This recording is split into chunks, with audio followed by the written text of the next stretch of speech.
जफरवाल के नवाही गांव जंदरान में 30 साला नौजवान हम्माद को गोली मारकर कत्ल कर दिया गया।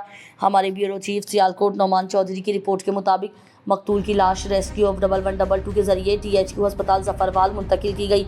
मकतूल के छोटे मामू ने बताया कि हम्माद को उसके सगे मामू के बेटे अदनान बाबर ने फायरिंग करके कत्ल किया। फायरिंग के नतीजे में हम्माद मौके पर ही दम तोड़ गया। वाक़े की इत्तला मिलने पर थाना जफरवाल के SHO आसिफ मौके पर पहुंचे और अस्पताल में मकतूल के छोटे मामू का बयान कलमबंद किया। पुलिस ने मकतूल की लाश को कानूनी कार्रवाई के लिए पोस्टमार्टम के लिए भिजवा दिया। वाक़े की वजूहात जानने के लिए पुलिस ने तहकीकात शुरू कर दी हैं। अहले इलाका में वाक़े के बाद खौफ व हिरास पाया जाता है, जबकि कातिल की गिरफ्तारी के लिए पुलिस मुख्तलिफ पहलुओं पर काम कर रही है।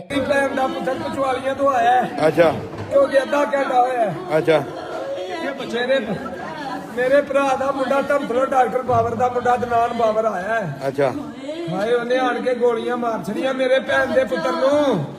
भाई मेरी भैन का पुत्र हले मेरे घर भी नहीं पुजा। ये दूसरे भरा के घर बैठा छत ते उथे ही परोपो गंडे होंगे। अज उथे ही मर गया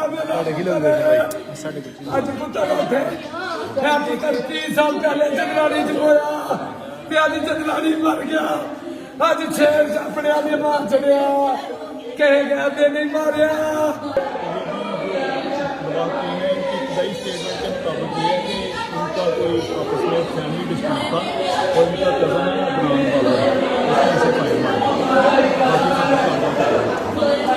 थाना जफरवाल के SHO